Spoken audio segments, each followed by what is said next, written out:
ও ভাই রে ভাই, সামান্য একটা স্ট্যাটাসে বলছিলাম ভাই আমাকে একটা কাজ দেন। আর এইটাই সারা বাংলাদেশে কিছু শ্রেণী মানুষ এত পচান পচাইছে আমাদের, আমার সন্তানরা বড় বিরক্ত হয়ে গেছে। বাবা আমরা খাই কম, সন্তানদের পড়াই ভালো জায়গায়, এটা প্রত্যেকটা বাপ মা এটা করবে। নিজের ফেসবুকে থেকে একটু ছাড়ছিলাম একটা ছবি, স্ট্যাটাস দিচ্ছে ওইটা যে আমার একটা কাজের দরকার। ও মাগো, এইটা অনেক চ্যানেল থেকেই আমার সাপোর্ট দিচ্ছিল, কিন্তু এখন দেখতেছি যে কাজের তা আকাশটা হয়েছে বেশি। ওই হুট করে কিছু ইউটিউবারের সাথে আমার পরিচিত হয়ে আসলো, তারা কাজ করতাম এক সময়, এরা ইন্টারভিউ নিয়ে এরা যে ক্লিপ ভিডিও ছাড়ছে, এই ক্লিপ ভিডিও আমার জীবনটা ধ্বংস করে দিছে। আমি তো ভাই এটা আশা করি না তাদের কাছ থেকে।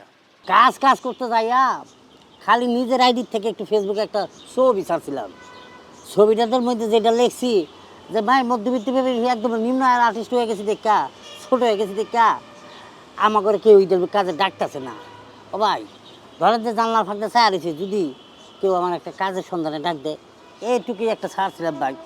ও ভাই রে ভাই, চ্যানেল 24 আর সময় টিভি এরা আসছে আমার ভালোর জন্য, যে স্বামী ভাই বোধ আসলে বেকার আছে। আমার বিগত 2-3 মাস ধরে কাছে নাই। এখন ধরেন যে বিভিন্ন ইউটিউবার চ্যানেলের গুলো আসছে, একজনের সুবাদে তো আর 50 জন আছে।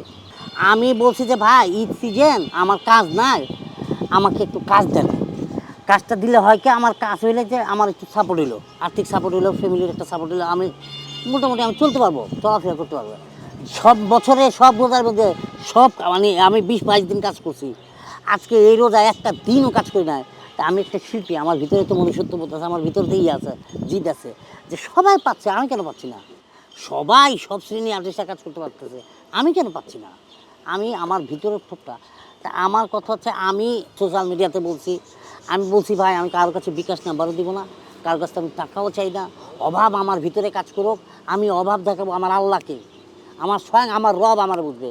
এই বাংলাদেশে কিছু শ্রেণীর মানুষ আছে, একটা মানুষকে পচানোর জন্য, একটা ফ্যামিলিকে ধ্বংস করার জন্য, একটা ফ্যামিলি না পুরা লন্ডভন্ড করার জন্য কিছু শ্রেণীর ইউটিউবার আছে, কিছু শ্রেণীর আপনার পাড়া প্রতিবেশীরা আছে, দেখবেন যে ধ্বংস করে ফেলার জন্য তার সময় লাগবে মাত্র 20 সেকেন্ড। কিন্তু একটা মানুষ ধ্বংস হয়ে যাচ্ছে, তাকে উঠান, কিন্তু ধ্বংস করার জন্য অনেক অবরন্ত হয়েছে। রোজা প্রায় 24টা-25টা চলে যাচ্ছে, একদিনও কিন্তু কাজ করে না। ভাই আমি না খাইছি, আল্লাহ তোমার রিজিক রেখেছি, রিজিকে খাচ্ছি না। একজন সাংবাদিক ভাই আমাকে প্রশ্ন করলো যে শামীম, তোমার পূর্বের সময়গুলো, যে সময়টা তোমার সবচেয়ে বেশি কষ্টের জীবনযাপন করছো, অভাব অনটনে বিভিন্ন রকমের ঝামেলা ইয়াতে কাজ করছো, তো সেই সময়কার কষ্ট আর এখনকার কষ্ট, আমি সেই সময়ের কষ্ট আমার এই পাশ দিয়ে গেছে গা, কারণ এটা হান্তা ঢুকেছে আনতে বাইরে আছে গা, মনের এই জায়গাতে ঢুকেছে আনতে বাইরে করে দিচ্ছি, কারণ ওইটা আমার মনে নাই, কারণ ওইটা আমার জীবনের কষ্ট। আমার কষ্ট হচ্ছে এখন আমার সন্তানের কষ্ট। একটা বাপ মার কাছে একটা সন্তান যখন এই সিজনে আইসা, তখন আহামরি তার জীবনে কিছু হচ্ছে না, আর তার জন্য আমি কিছু করতে পারতেছি না, তার চেয়ে কষ্টের আর কিছু নাই। হ্যাঁ, এই ধরনের কিছু কথার প্রশ্নের উত্তরে আমি এগুলো দিছি। এখন আমার ভাই আবেগে একটা কথা আসে না, সন্তানের কথা চিন্তা করলে আমি কাইন্দা রাইন্দা বিনাশ করে লেছি ভাই। আমি একটানা ভিডিও কেউ তো দেয় না, কেটে কেটে ভিডিও দেয়, ক্লিপগুলো দেয়, পুরো ভিডিও না দেখা সমানে আমার মানুষ ট্রোল করছে। হ্যাঁ, আমার সোশ্যাল মিডিয়া, আমার মিডিয়ার পার্সেন্টরা, আমার অ্যাক্টর গিলসরা, আমার ডিরেক্টর গিলসরা পুরোটা তো দেখে না এরা। হয়তো চ্যানেলগুলোতে, প্রাইভেট চ্যানেলগুলো, যেমন ধরুন আপনার চ্যানেল 24, নিউজ 24, আপনার চ্যানেল আই, সময় টিভি, এই ধরনের যারা আছে তারা একবারে দিছে, কিছু কিছু জায়গায় ইউটিউবে বা ইউটিউবে দিছে, তখন পুরোটা শুনতে পাওয়া গেছে, বুঝতে পারছে, কিন্তু ওইটা তো আর কেউ দেখে না। ও মাই গড, স্বামী এত বড় একটা ইন্টারভিউ দেওয়ার সময় আমার নাই, ওই সংক্ষেপে যেটা পাইছে ওইটাই শুনছে। তো এইটা আসলে ভাই একটা পরিবারের জন্য অনেক ক্ষতির জিনিস। আজকে আপনারা আসছেন আমার কাছ থেকে একটা ইন্টারভিউ নিতে চাচ্ছেন, দিছি, আপনাদের কাছ থেকে কোনো আমার ফায়দা নাই, আমি কার কাছ থেকে কোনো পয়সাও নেই নাই। আমরা ঢাকা শহরে বসবাস করি, ঢাকা শহরে বসবাস করে আমার 3টা ছেলেকে মানুষ করতে হয়। 3টা ছেলের মধ্যে ধরেন যে বড় ছেলেটা মোটামুটি নিজেরটা নিজে পরে করে, তার মধ্যেও নিজেকে আমাকেও দিতে হয়, মাসে কিন্তু মোটামুটি ভালোই দিতে হয়। তো এই ঢাকা শহরে একটা বাসা, একটা ফ্ল্যাট বাসা না, একটা সেমি ডাবল বাসা বলা হয়, এক রুম বড় আর একটা ছোট্ট একটা রুম, এটার ভাড়া 10,500 টাকা। আমাকে গ্যাস কিনতে হয় নিজের, বিদ্যুৎ বিল দিতে হয় আমার নিজের, সব মিলে আমার খরচা যায় হচ্ছে 15-16 হাজার টাকা। আমার বাচ্চাদের পড়াশোনা, খাবার দাবার, ঢাকা শহরে যারা বসবাস করেন ইনশাল্লাহ আপনারা সবাই বোঝার কথা।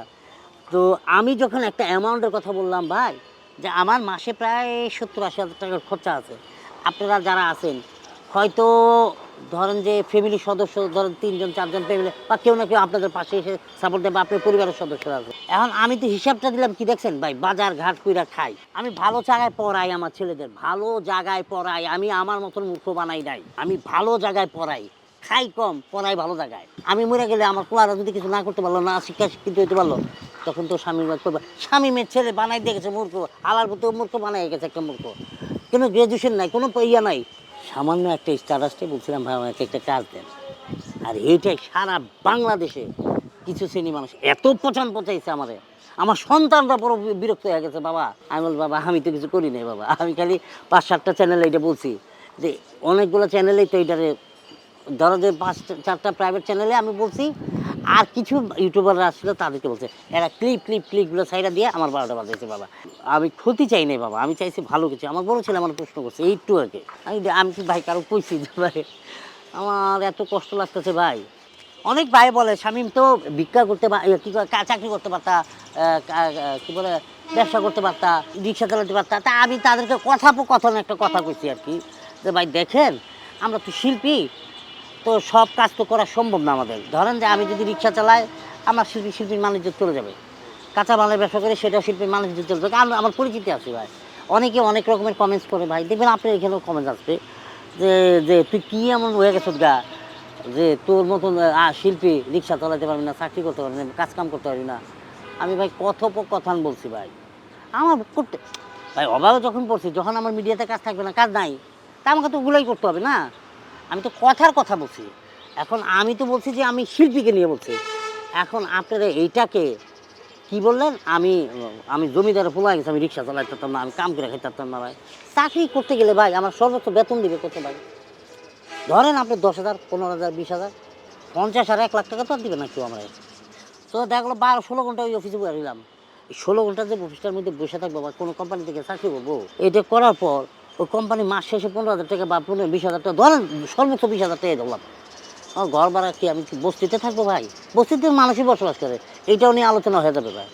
কারণ আপনাদের ধারণা কি আমার মতো শিল্পী একটু কি ভালো জায়গায় থাকতে পারতেছি না, থাকলে আপনার সমস্যা। আমার বড় ছেলে যখন আমার আজকে এই কথা বলে, আমি বাপ হিসাবে আমি আমি পারতেছি না ভাই।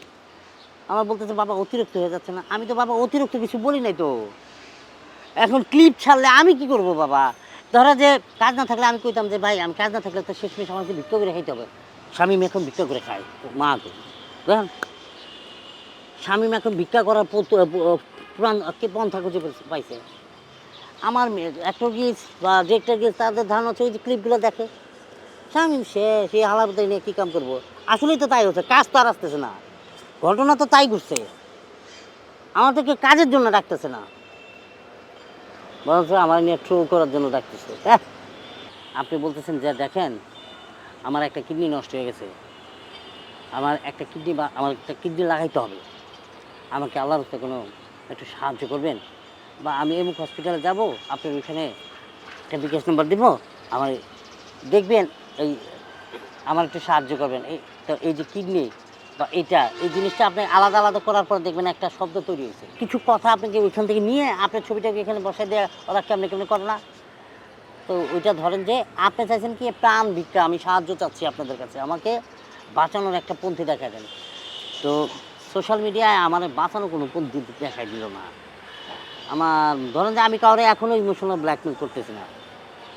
ধরেন আমি মসজিদে যখন নামাজে যাই, তখন আমার পাশে যারা নামাজি থাকে তারা আমার পিঠে হাত দিয়ে বলে আল্লাহর উপরে ভরসা রাখেন। কারা বলছে জানেন? নামাজিরা। আর আমার পিঠে হাত দেয় না প্রবাসীরা, তারা আমাকে টাকা দেয় না, তারা আমার জন্য দোয়া করে।